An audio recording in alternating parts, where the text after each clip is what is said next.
범사에 감사하라. 그것이 예수 그리스도를 통한 하나님의 너희를 향하신 뜻이라고 말씀해 주십니다.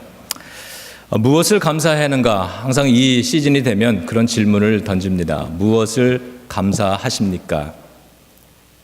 그런데 오늘 이 범사에 감사하라라고 하는 주님의 말씀을 기억해 보면 무엇을 감사해야 되는가가 아니라 항상 감사하라는 겁니다. 모든 일에 매사에 감사하며 살라는 겁니다. 다시 말하면 감사는 조건이 아니라 삶의 태도여야 한다고 하는 것입니다. 조건이 따라서 있다가 있기도 하고 없기도 하고 이런 것이 아닌 거죠. 항상 우리 삶에 이루어지는 모든 일들을 우리가 감사히 여길 줄 알고 그러한 태도로 살아야 한다는 것입니다. 그래야 그것이 예수 그리스도를 향한 안에서 너희를 향한 하나님의 뜻이라고 말씀하는 것처럼 그것이 바로 하나님이 우리에게 원하시는 것이고 우리가 그렇게 살아갈 때 하나님께서는 우리의 삶을 축복해 주신다는 겁니다. 우리 마음에 공간이 있는데 이 공간에 감사로 채우지 않고 비어지는 공간이 있으면 여지없이 그 빈 공간은 이 불평이 들어간다라고 하는 것을 우리가 잊지 않았으면 좋겠습니다. 영상 좀 준비해 주세요. 오늘 추수감사주의를 맞아서 나는 뭘 감사하지 이렇게 생각하면서 지난 1년을 뒤적거리고 들추고 찾는 것이 아니라 순간순간 다 감사하다는 마음으로 한번 살아가기를 한번 축복합니다. 그래서 이 올해 이제 영상을 하나 볼 텐데요. 이 영상은 우리 작년까지는 그랬어요. 올해 뭘 감사합니까? 그러면 감사하는 조건을 한마디씩 얘기했는데 이번에는 좀 다르게 이 비디오를 준비했습니다. 우리 중고등부에서 준비했는데 very short video. Thank you. 참 감사합니다. 올 추수감사절도 이렇게 기쁜 마음으로 맞이하게 돼서 너무 기쁩니다. Gracias. Thank you. Thank you. Thank you. 아리가또 고자이마스. Thank you, God. 하나님 감사합니다. Happy Thanksgiving. Thanks God. Hallelujah. Happy Thanksgiving. Thanks God. Happy Thanksgiving. Thank you for God. Thank you. This Thanksgiving 하나님 아버지 감사합니다. 늘 저희 교회에 축복을 주시고 또 아이들을 사랑해 주셔서 정말 감사합니다. Thank you God. Thank you, God. Thank you. Thank you.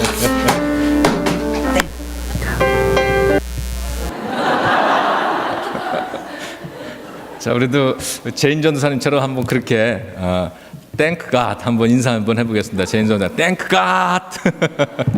자, 저를 따라서 해보죠. Thank God. 우리 아이들에게 사막에서 뭐가 보이냐 이렇게 질문을 하면 질문을 할 때는 이게 기대하는 대답이 있습니다. 모래를 봅니다. 무슨 뜨거운 태양을 봅니다. 오아시스를 봅니다. 그런데 가끔씩 예상하지 못하는 어린이들의 시각으로 보는 그런 이야기들이 나옵니다. Shining stars. 빛나는 별을 봅니다. 뭐 이렇게 얘기하면 마음이 다시 한번 이렇게 뭐라 그럴까요? 생각을 해보게 됩니다. 우리 어른들에게 사막에서 뭐가 보입니까? 이렇게 물으면 어른들은 절망이요. 뭐 이런 이야기들을 하죠. 자, 이 사막 이야기 잠깐 좀 하도록 하겠습니다.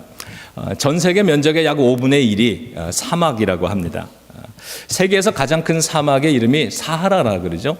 그 사하라는 한국의 크기가 41배고 아프리카 대륙의 4분의 1 크기라는 어마어마한 크기의 땅이라고 합니다. 1년 내내 비가 오지 않는 곳도 있고요. 비가 한번 오면은 몇 년 만에 한번 쏟아지는데 한 10년 동안 안 오다가 한 2년 정도 그 강수량이 한꺼번에 쏟아지기도 한답니다.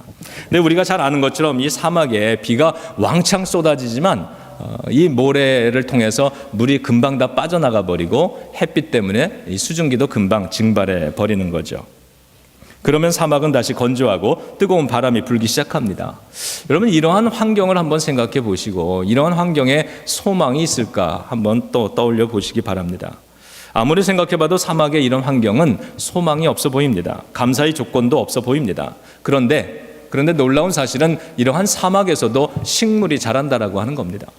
특별히 이 꽃나무들은 비가 내리면은 부지런히 그 비가 내리는 그 순간에 최선을 다해서 싹을 낸다고 합니다. 그리고는 2주 만에 열매를 만들어서 퍼뜨립니다.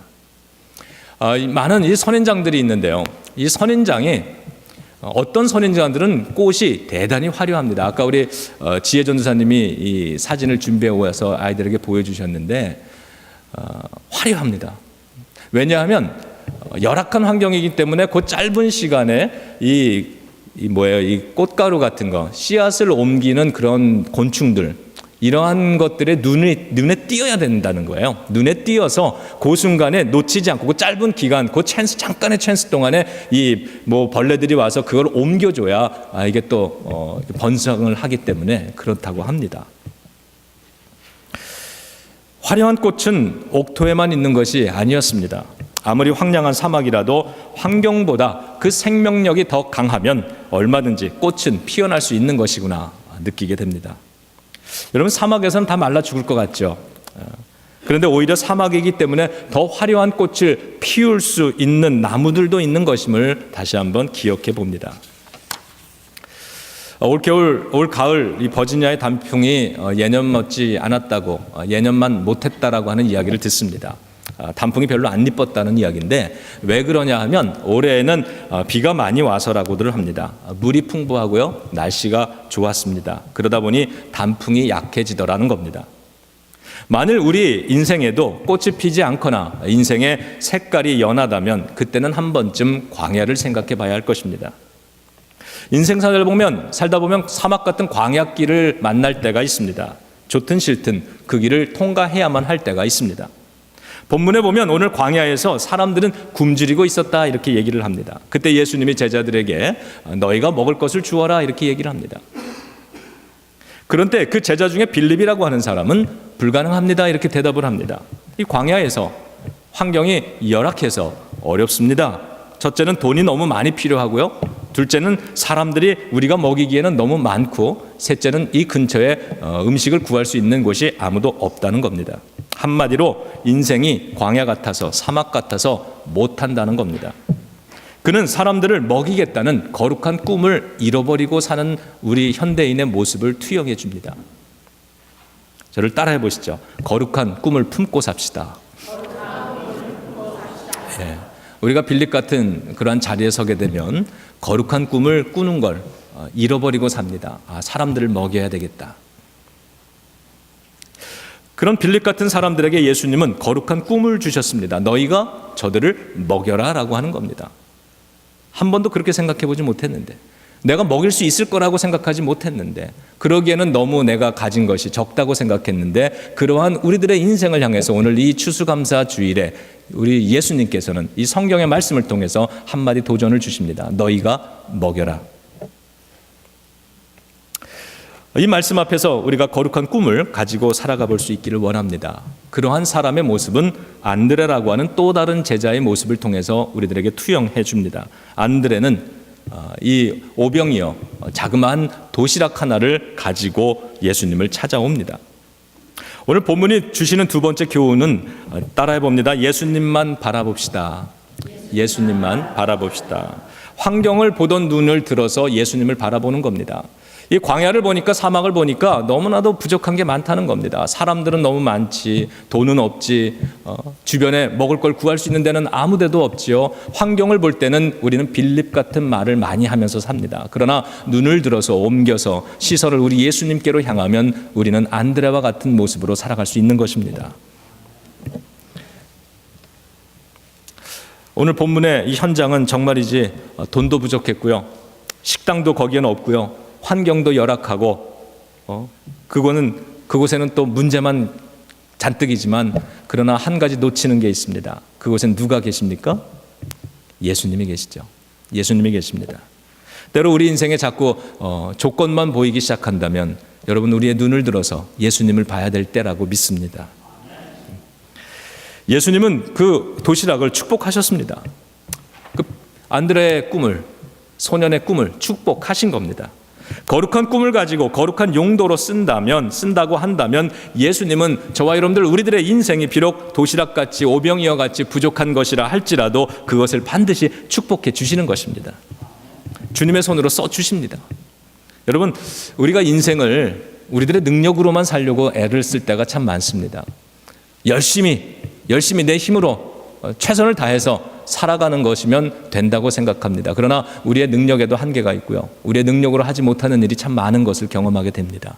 그래서 여러분, 우리가 최선을 다해서 주어진 인생을 감당하지만 그것에다가 하나님의 예수 그리스도의 은혜와 축복을 얹어서 살아가면 더 큰 삶을 살게 될 줄로 믿습니다. 오늘 이 도시락 자체 갖고 뭘 하겠습니까마는 내 인생을 이 도시락같이 연약한 것이라고 생각하지만 오늘 내가 예수님을 바라보고 나의 인생을 예수님께로 가지고 간다면 주님께서 그 도시락을 축복하셔서 나누어 줬더니 놀라운 기적 같은 큰 일이 이루어진 것처럼 우리들의 인생도 그렇게 써주신다는 것입니다. 믿으시면 크게 아멘 하시기 바랍니다. 본문의 제자들 그렇게 살았습니다. 그랬더니 정말로 많은 사람들을 생명의 양식으로 먹이는 그러한 전도자의 삶, 제자의 삶을 감당하게 되지 않습니까? 자, 세 번째 따라합니다. 12광주리의 숙제입니다. 네, 오늘 예수님께서 그 많은 사람들을 기적과 같이 먹이는 인생을 만들어 주십니다. 나의 인생을 여기에 세워주신 하나님의 은혜가 기적입니다. 여러분, 오병이어는 도시락에서 기적이 일어난 게 아니라 그것을 가지고 나온 그 사람들의 인생 속에 나타난 기적 아니겠습니까?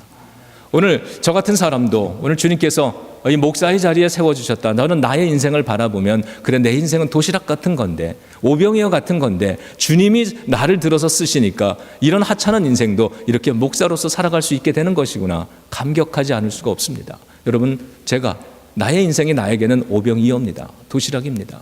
주님께서 나의 이 삶을 계속해서 축복하시고 계속해서 주님의 손으로 써주시리라 믿습니다. 소망합니다. 그러면 나는 내가 살아갈 수 있는 인생보다 더 귀하고 거룩한 인생 살아갈 수 있다고 저는 믿습니다.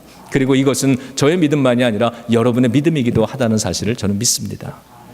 여러분, 이 모든 기적을 이루시고 오늘 거기에 있는 사람들을 다 먹이셨다 그랬어요. 배부르게 먹였다. 그리고는 남는 것을 버리지 않고 거두라 했더니 12광주리가 남았더라 그랬습니다. 저는 여기서 생각을 해봅니다. 왜 12광주리를 남기셨을까? 그것은 하나님의 우리를 향하신 은혜는 결코 부족하지 않다는 의미일 겁니다. 모자라지 않다는 겁니다. 여러분, 믿으십니까? 예. 추수감사절에 더더욱 이 사실을 우리가 기억했으면 좋겠습니다. 우리를 향하신 지난 한 1년에 하나님의 은혜는 부족하지 않았습니다. 남는 것이었습니다. 주님의 은혜를 만나니까 남기는 인생이 되더라. 그랬으면 좋겠습니다. 여러분, 주님의 은혜 안에서 많이 남기는 인생, 12광주리나 남기는 인생 되시기를 바랍니다. 여기서 말씀 묵상하면서 한 가지 질문이 더 떠올랐는데, 여러분, 혹시 여러분들 중에도 그런 질문을 가지신 분이 계실 것 같아요. 그 12광주리 가지고 뭐 했을까? 이런 질문 가져보신 분 계세요?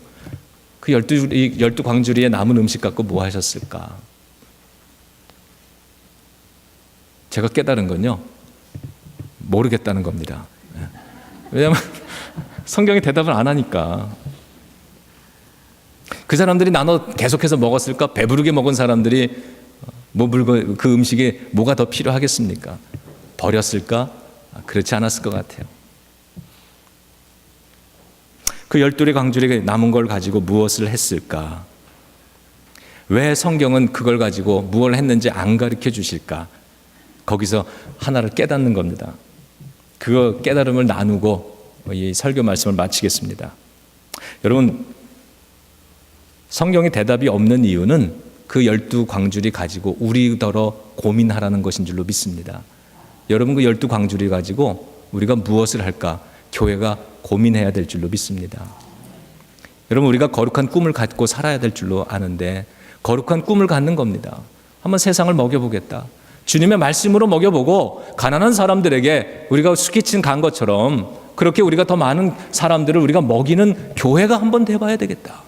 내가 나만을 위해서 이기적으로 살아가는 삶이 아니라 무언가 내 이웃에게 내 손을 뻗쳐서 나에게 있는 것을 나누어 주기도 하고 다른 사람들에게 예수 믿으라는 복음도 한번 전하면서 살아봐야 되겠다. 이런 거룩한 꿈이 저와 여러분들 우리들에게 있기를 주님의 이름으로 축복합니다. 그리고 그 거룩한 꿈을 가지고 주님을 바라보면서 살아가는 겁니다. 그래, 주님께서 이 거룩한 꿈을 사용해 주실 거야. 나의 인생 자체는 이 거룩한 꿈을 감당하기엔 연약하지만 그러나 주님이 내 꿈을 축복하시면 그 꿈을 이루기 시작하시면 그러면 나의 인생이 그것을 감당하는 인생이 될 거야. 여러분, 그리고 그렇게 살면서 우리가 12광주리의 숙제를 감당하라는 것이겠죠. 여러분, 잘 생각해 보시기 바랍니다. 많은 것들이 부족하지만 그러나 우리 각자에게는 나만의 12광주리 남는 분량들이 무언가 분명히 있을 겁니다. 여러분, 그것을 생각해 보시고 그것을 내가 어떻게 사용하며 사는 것이 오늘 이 성경 앞에서 바르게 살아가는 것일까를 우리가 한번 깊이 생각해 보는 그런 추수감사 주일이 되었으면 좋겠습니다. 여러분, 우리는 지금 이 시간에 무엇을 하면서 그 분량을 가지고 무엇을 하면서 살아갈지를 결정해야만 합니다. 그 결정은 나에게 거룩한 꿈이 있느냐 없느냐에 따라서 달라질 거라 생각을 합니다. 내가 나만을 위해서 살아가느냐 아니면은 주님을 위해서 세상을 위해서 살아가느냐 이것에 따라서 달라지리라고 생각을 합니다. 내가 예수님의 축복 아래서 주님을 바라보며 살아갈 것인가 아니면은 오늘의 이 환경을 바라보면서 살아갈 것인가 여기에 따라서 또한 우리들의 결정도 달라지리라고 믿습니다. 축복하기는 저와 여러분들 우리 제일연합감리교회가 우리가 주님이 원하시는 성경을 통해서 우리에게 들려주시는 하나님의 뜻대로 그 12광주리를 사용할 수 있는 그러한 남기는 분량의 삶을 사는 저와 여러분들 되기를 주님의 이름으로 축원합니다. 네, 기도하겠습니다. 하나님 감사합니다. 거룩한 꿈을 가지고 살아가기 원합니다. 그리고 그 꿈을 이루시는 주님만 바라볼 수 있기를 원합니다. 그리고 우리의 삶에 아버지 하나님 남는 것이 있는 부족하지 않은 남기는 인생 되기를 원합니다. 그렇게 우리 삶의 12광주리의 숙제를 잘 감당하는 우리 가족들, 우리의 자녀들, 또 우리 제일연합감리교회가 되도록 축복하여 주옵소서. 예수님의 이름으로 기도드립니다. 아멘.